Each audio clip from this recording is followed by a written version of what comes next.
People tax நேயர்களுக்கு வணக்கம். நான் சவிதா ஜோசப், பத்திரிகையாளர். உங்களை சந்திப்பதில் மிக்க மகிழ்ச்சி, மிக்க நன்றி. இப்போது கல்யாணங்கள்னாலே இப்போ கோடிகளுக்கான தான் இப்போ கல்யாணங்கள். பெரும்பாலும் விமானத்தில் பறந்துகிட்டே கல்யாணம் பண்ணுறது, கப்பலில் நடந்துக்கிட்டே கல்யாணம். இப்போ நெப்போலியன் பண்ணார் இல்லையா, கப்பலில் போயிட்டு அது எல்லாம் ஒரு கல்யாணம் பண்ணார்.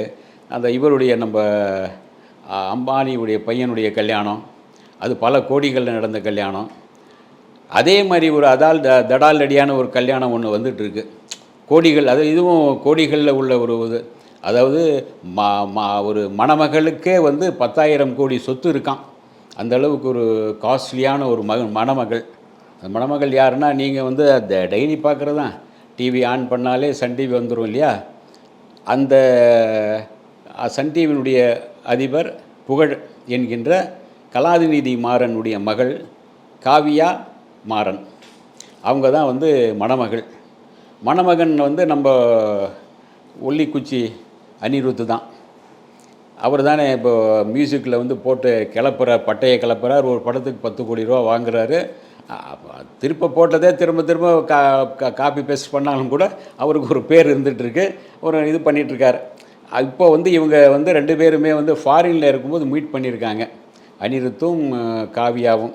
அவங்களுக்குள்ளே கண்டார். அண்ணலும் நோக்கினால் அவளும் நோக்கினாள்ங்கிற மாதிரி 2 பேருக்கும் காதல் உருவாகி விட்டது. 2 பேருமே மனமுத்து காதலிக்க தொடங்கி விட்டார்களாம். ஏற்கனவே ஒரு முறை நாங்கள்லாம் பேசியிருக்கோம் இதை பற்றி.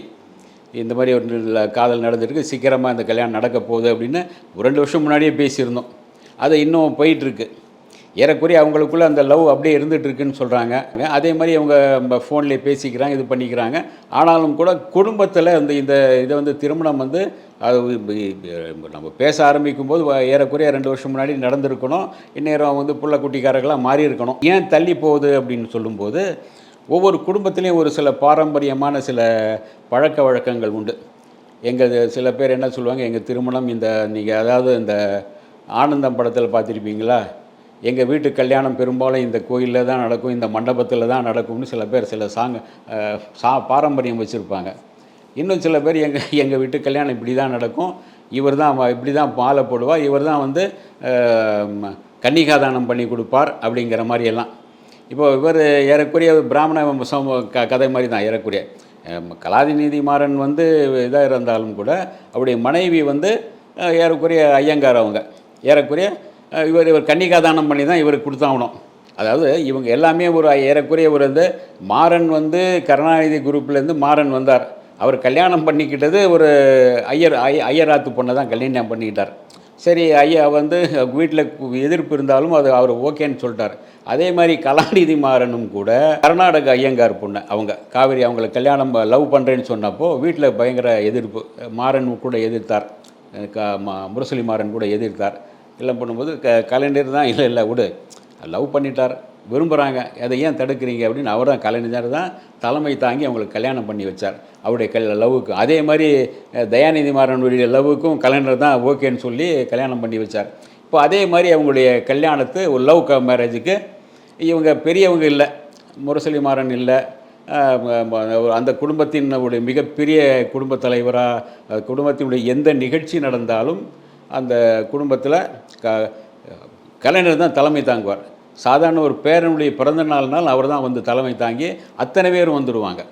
அவர் தான் தலைமை தாங்கி. இப்போதைக்கு அந்த தலைமை தாங்கக்கூடிய பொறுப்பு கலைஞருடைய நண்பர், முன்னாள் முதல்வர் மு.க. ஸ்டாலின் அவருடைய நண்பர் சூப்பர் ஸ்டார் ரஜினிகாந்த் அந்த தலைமை தாங்குறாருன்னு சொல்கிறாங்க. அதாவது நிச்சயதார்த்தம் நடக்க இருக்கிறது.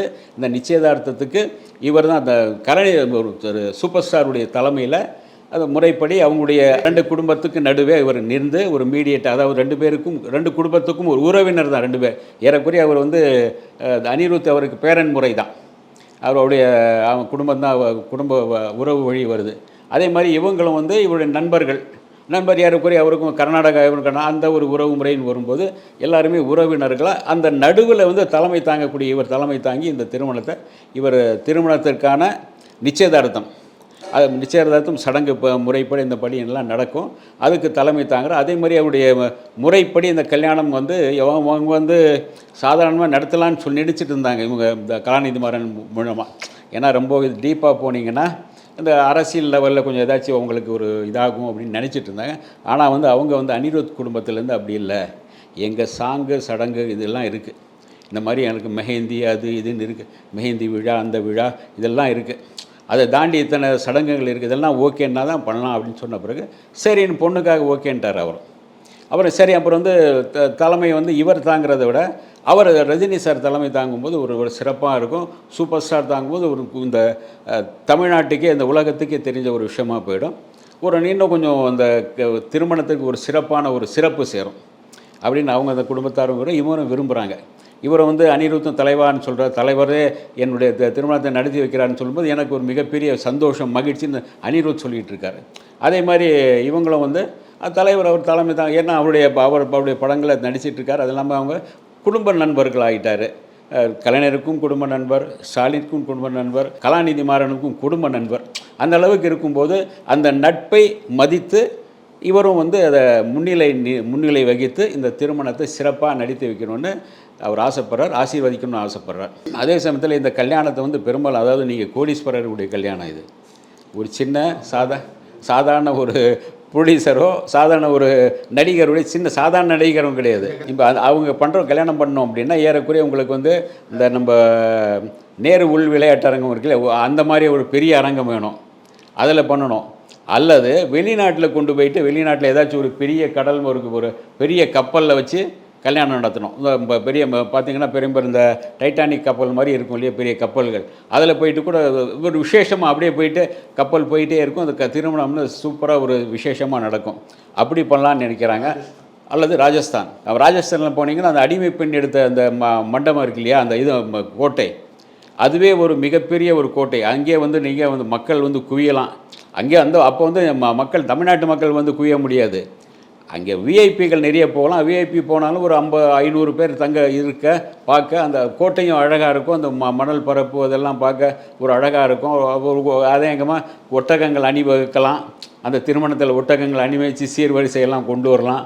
அதெல்லாம் வச்சு ஒரு அழகான ஒரு ராஜாராணி கல்யாணம் மாதிரி ஒரு அரண்மனையில் கல்யாணம் நடத்தலாம் அப்படின்னு ஒரு ஐடியாவும் ஓடிட்டுருக்கு. எங்கே நடத்த போகிறாங்கங்கிறத விரைவில் சொல்லுவாங்க, அவங்க தான் அறிவிப்பாங்கன்னு நினைக்கிறேன். அது வரைக்கும் அவங்க வந்து நாம் வந்து அநேகமாக சென்னையில் பண்ணால் நமக்கு எல்லோருக்கும் ஒரு இதாக இருக்கும். ஆனால் அப்போது எல்லோரும் போயிட முடியாது. எல்லோருக்கும் கூப்பிட்டு சாப்பாடு போடுவாங்களே, இல்லையான்னு தெரியாது. ஆமாம், நேரு ஸ்டேடியத்தில் ஒரு ரிசப்ஷன் வச்சாலும் விஐபிகள் நிறைய போவோம். அது வேணால் நமக்கு ஒரு டெலிகாஸ்ட் பண்ணுவாங்க.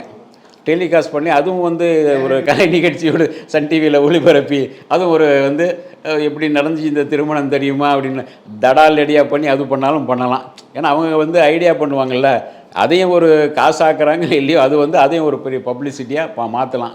ஏன்னா அனிருத் தான் அத்தனை உங்களுக்கு ஃபாரின்லேயோ இது போகும்போது அத்தனை பேர் அங்கே வர முடியாது. வர நினைச்சாலும் கூட அவங்களுக்கான நேரம் இருக்கணும், அந்த ஒதுக்கி வரணும். இங்கே என்ன ஈஸியாக நேரு உள் விளையாட்டு அரங்கன்னா ஈஸியாக வந்து எட்டி பார்த்துட்டு போவாங்க. நேரம் முடியும் போது ஆரம்பத்திலே வந்து எட்டி பார்த்துட்டு எல்லா நடிகர்களும் வந்து போவாங்க. அநேகமாக அப்போ அந்த நேரத்தில் வந்து அனிருத்துக்கான நண்பர் விஜய் கூட வரலாம். ஆமாம், கண்டினியூஸ் சில படங்கள் பண்ணியிருக்கா. அதனால் வந்து முதல்வர் ஜோசப் விஜய் கூட வந்து அனிருத்துடைய கல்யாணத்தில் கலந்துக்கிட்டு மிகப்பெரிய ஏற்கனவே ஒரு பெரிய ஹார்மோனியம் வச்சு கொடுத்தாரு. இப்போது ஏதாச்சும் ஒரு பெரிய கிஃப்ட்டு தரலாம், அல்லது ஏதாச்சும் ஒரு மாலத்தீவு ஏதாச்சும் ஒரு தீவு கூட எழுதி தரலாம்.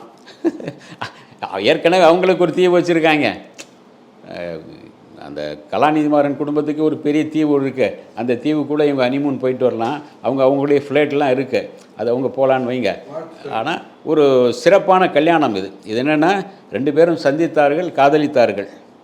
இந்த காதல் என்றைக்கும் நீடித்திருக்கணும். அவங்களுக்குன்னு ஒரு சொத்து இருக்குது, இவருக்கும் ஒரு சொத்து இருக்குது.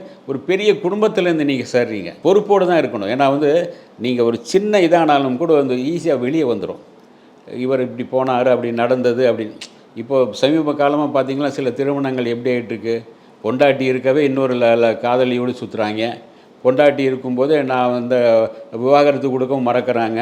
இந்த மாதிரி நிறைய நடந்துகிட்ருக்கு. அந்த மாதிரி நீங்கள் இல்லாமல், அதாவது திருமணம் போனது மனம் ஒத்து நீங்கள் திருமணம் செய்த பிறகு ஒருத்தருக்கு ஒருத்தர் உறவோடு அனுசரித்து அன்போடும் ஒரு பண்போடும் தமிழ் பண்பாடோடும் நீங்கள் ஒரு கணவன் மனைவியாக ஒருமித்த காதலர்களாக நல்லா வாழணும். அதான் வாழணும். அதுதான் நாங்கள் விரும்புகிறோம்.